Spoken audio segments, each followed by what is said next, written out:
اسلام ایک ایسا زندہ و جاوید اور لافانی مذہب ہے جس کے معجزات ماضی میں ہوتے چلے آئے ہیں، حال میں بھی ہو رہے ہیں اور مستقبل میں بھی ہوتے رہیں گے۔ آج کی ویڈیو میں آپ کو 1974 میں ہونے والے ایک انتہائی اہم واقعے، ایک قصے اور ایک اسٹوڈنٹ کی ان یادوں کے بارے میں بتایا جائے گا جو کہ بہت سی کتابوں کے اوراق میں کہیں گم ہو گئیں۔ ہماری آج کی نوجوان نسل اس اسپرٹ کو نہیں جانتی جو ماسکو میں رہنے والے مسلمانوں نے کمیونزم کے عروج کے دور کے اندر جن مصائب کو برداشت کیا تھا، جن مشکلات کو جھیلا تھا، ہم وہ نہیں جانتے۔ ایک پاکستانی طالب علم تعلیم کی غرض سے 1974 میں ماسکو جاتا ہے۔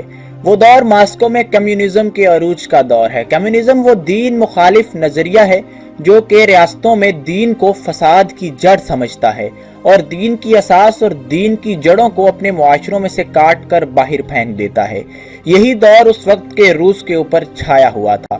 روس کی اس وقت کی حکومت کمیونزم کو پروان چڑھا رہی تھی اور مذاہب کے اوپر پابندیاں لگا رہی تھی۔ وہ نمازی پرہیزی دین کا طالب علم جب روس پہنچا اور اپنی دنیاوی تعلیم کی غرض سے اپنی جامعہ پہنچا تو اس کو معلوم پڑا کہ یہاں تو مسجدوں کو تالے لگ چکے ہیں۔ کوئی بھی مسلمان ہی نہیں بلکہ ہر قسم کے مذاہب پر مکمل پابندی ہے کہ کیا مندر، کیا مسجد اور کیا گرجا گھر، تمام مذاہب کی عبادات کے اوپر تالے لگا دیے گئے تھے۔ پاکستان سے گئے ہوئے اس طالب علم نے جب ان حالات کو دیکھا تو اس کو گہرا رنج ہوا، لیکن اس نے ہمت نہ ہاری۔ اس نے یہ ٹھان لی کہ ان تمام مصائب کے باوجود بھی وہ دین کی پیروی جاری رکھے گا اور وہاں کے مسلمانوں کے اندر ایک نئی روح پھونکے گا۔ اس نے قریب ترین مسجد کا پتہ معلوم کیا جس کو عرصہ دراز سے تالے لگ چکے تھے۔ وہ مسلمانوں کے علاقے میں موجود اس واحد مسجد کے جب دروازے پر پہنچا تو ایک بڑا تالا اس مسجد کے گیٹ پر لگا ہوا پایا۔ وہاں پر قریب ہی مسلمانوں سے بات چیت کی تو اسے معلوم پڑا کہ اس مسجد کے اندر نماز ادا کرنے کی بہت بڑی سزا ہے اور بعض اوقات تو لوگوں کو سزائے موت تک سنا دی جاتی ہے۔ وہ نوجوان گھبرایا نہیں، کسی بھی سزا سے ڈرا نہیں، بلکہ ان مسلمانوں سے مسجد کے تالے کی چابی دریافت کی۔ انہوں نے جب چابی اس کو دے دی تو اس نوجوان نے تن تنہا اس مسجد کا تالا کھولا اور اندر جا کر اذان دینا شروع کر دی۔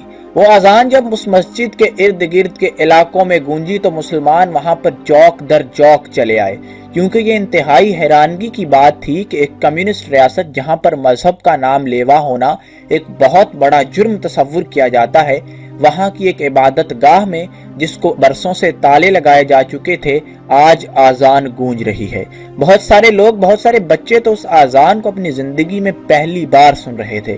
انہوں نے مسجد کے اسپیکروں میں سے آنے والی اس آواز کو پہلی بار سنا تھا اور حیرت ہی میں مسجد کی جانب دوڑے چلے آئے تھے۔ انہوں نے جب مسجد کے باہر ایک ہجوم کسی کیفیت اختیار کر لی تو وہ نوجوان مسجد سے نکل کر باہر آیا۔ وہ دیکھتا ہے کہ بہت سارے مسلمان مسجد کے باہر کھڑے ہوئے ہیں اور اس نوجوان کو حیرت بھری نگاہوں سے دیکھ رہے ہیں۔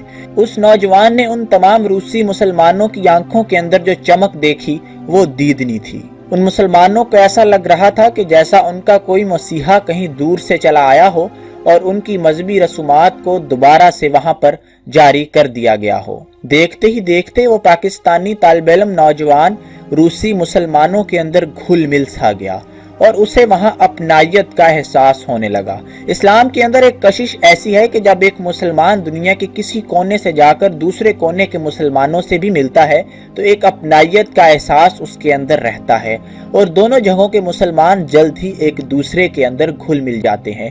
یہی ماجرا اس روسی مسلمان کے ساتھ ہوا، لیکن وہ معجزہ ابھی ہونا باقی تھا جو کہ اس پاکستانی طالب علم کو بھی معلوم نہیں تھا کہ روس کے مسلمان اتنی سختیوں اور پریشانیوں کے باوجود بھی اسلام پر کس طرح سے کاربند ہیں اور قرآن کے زندہ و جاوید معجزات آج بھی روس کے دارالحکومت ماسکو میں ہو رہے تھے۔ وہ نوجوان جیسے ہی ان مسلمانوں سے گھلا ملا تو اس کو وہاں کے حالات کا زیادہ پتہ چلا۔ وہاں پر موجود ایک بچے نے اس نوجوان کو اپنے گھر پر کھانے کی دعوت دے دی۔ اس نوجوان کو بھی ان روسی مسلمانوں کے بارے میں زیادہ جاننے کا شوق تھا۔ وہ اس لیے دعوت کو قبول کرتا ہوا اس بچے کے گھر چلا گیا۔ اس بچے کی فیملی کی کوئی خوشی کی انتہا نہ تھی۔ انہوں نے انواع و اقسام کے کھانے تیار کر رکھے تھے اور دسترخوان سجایا ہوا تھا۔ کھانا کھانے کے بعد جب پورا کنبہ فارغ ہوا تو اس پاکستانی نوجوان نے قرآن کی ایک چھوٹی سی کاپی اپنی جیب سے نکالی اور اس بچے کے آگے رکھ دی کہ آیا کہ وہ اس کو پڑھ سکتا ہے کہ نہیں پڑھ سکتا۔ وہ بچہ قرآن کی کاپی کو حیرت کی نگاہوں سے دیکھتا رہا لیکن اس کو پڑھ نہ سکا۔ اس نوجوان نے انگلی کے اشارے سے اس قرآن کی آیت کو جب پڑھنا شروع کیا تو اس نوجوان کی حیرت کی انتہا نہ رہی جب اس چھوٹے بچے نے قرآن کی اس آیت کو وہیں سے کنٹینیو کیا اور آگے سے پڑھنا شروع کر دیا۔ اس نوجوان کو تمام ماجرا سمجھ میں بالکل نہ آیا۔ دریافت کرنے پر معلوم ہوا کہ روسی مسلمانوں کی ایک بہت بڑی تعداد قرآن کو حفظ کر چکی ہے۔ وہ قرآن کو دیکھ کر تو پڑھنا نہیں جانتی لیکن اس کو زبانی کلامی اپنے سینوں میں محفوظ کیے ہوئے ہے، اور ایسا اس وجہ سے ہے کہ روس کے اندر قرآن کی کاپیاں، ان کی خرید و فروخت اور ان کو چھاپنے پر مکمل پابندی عائد کی گئی تھی، اور روسی حکومت یہ مہلت نہ دیتی تھی کہ کسی بھی مذہب کے ماننے والے اپنی مقدس کتابوں کی ترویج کریں، ان کی اشاعت کریں یا ان کو اپنے گھروں کے اندر رکھیں یا ان کو پڑھیں، اور ایسا اگر کوئی کرتا تھا تو وہ مجرم ہوتا تھا اور اس جرم کا ارتکاب کرنے والے کو سزائے موت تک بھی سنا دی جاتی تھی۔ تو اس معاملے کا، اس مشکل کا حل ان روسی مسلمانوں نے یہ نکالا تھا کہ وہ اپنے بچوں کو قرآن اپنے سینوں سے منتقل کرتے تھے۔ ان کے پاس فزیکل فارم میں کوئی قرآن یا اس قسم کی کتاب موجود نہ تھی، لیکن وہ زبانی کلامی اپنی آنے والی نسلوں کو حافظ بھی بنا رہے تھے، دینی علم کو اپنی نسلوں تک منتقل بھی کر رہے تھے، اور یہ پورا سلسلہ زبانی کلامی چل رہا تھا۔ اور یہ قرآن کا وہ زندہ جاوید معجزہ تھا جو اس پاکستانی طالب علم نے، جو کراچی سے گیا تھا، جس کے گمان میں یہ سب چیزیں بھی نہ تھیں، اس نے 1974 میں اپنی آنکھوں سے دیکھا۔ اللہ تعالیٰ نے انسان سے وعدہ کر رکھا ہے، خاص طور پر مسلمانوں سے یہ وعدہ کیا ہوا ہے کہ قرآن کو رہتی دنیا تک اللہ تعالیٰ قائم و دائم رکھے گا۔ قرآن اپنے زیر زبروں کے ساتھ زمانہ آخرت تک محفوظ رہے گا۔ اس کی حفاظت کا ذمہ اللہ تعالیٰ کی ذات اقدس نے خود لیا ہوا ہے۔ دنیا کی کوئی طاقت اس کو تبدیل نہیں کر سکتی۔ اگر معلوم تاریخی کی بات کی جائے تو تمام مذاہب کی کتابوں کے اندر رد و بدل کیا جا چکا ہے۔ زبور انجیل کی بات کی جائے تو ان کے اندر رد و بدل کر دیا گیا ہے۔ ان مذاہب کے ماننے والوں ہی نے ان کے اندر تبدیلیاں کی اور ان کے مذہبی پیشواؤں نے ان کو اپنی مرضی، اپنی منشا کے مطابق ڈھال لیا۔ لیکن قرآن ایک ایسی آفاقی کتاب ہے، ایسی آسمانی کتاب ہے جس کے اندر رد و بدل کرنا کسی کے بس کی بات نہیں ہے، اور 1400 سال گزرنے کے باوجود بھی اس کی زیر زبر نہ بن سکی اور اس کی زبر زیر نہ بن سکی۔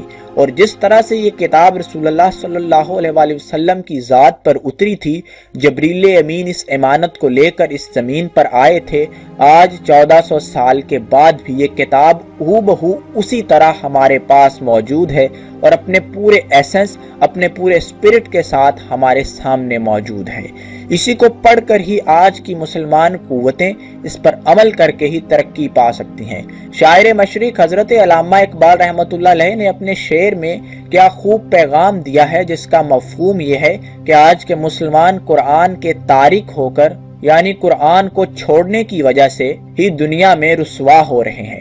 اگر آج کے مسلمان قرآن سے اپنا رشتہ جوڑ لیں، شہادت حق کے اس فریضے کو سر انجام دینا شروع کر دیں، تو بعید نہیں کہ مسلمان پھر سے دنیا کی وہ قوم بن جائے گی جو باقی تمام اقوام کو لیڈ کرے گی، اور اسلام کا ہی ورلڈ آرڈر اس دنیا کے اندر دوبارہ سے پہلے کی طرح چلنا شروع ہو جائے گا۔ تو اس کے لیے سب سے اہم چیز یہ ہے کہ ہم ان روسی مسلمانوں جیسا جذبہ اپنے اندر بیدار کریں، اس تڑپ کو بیدار کریں جو کہ روسی مسلمانوں کے اندر ان مشکلات میں بھی دین کے لیے تھی۔ یہ تڑپ کوئی نئی نہیں، بلکہ ماضی میں حضرت بلال حبشی کی بات کی جائے تو ان کے دل میں بھی یہی تڑپ تھی جو اسلام اور اللہ کے لیے تھی، جس کی وجہ سے وہ بہت ساری مصیبتیں بھی برداشت کرتے رہے، تپتی ہوئی ریت پر بھی لیٹتے رہے، لیکن ان کی اس تڑپ کو کم نہ کیا گیا۔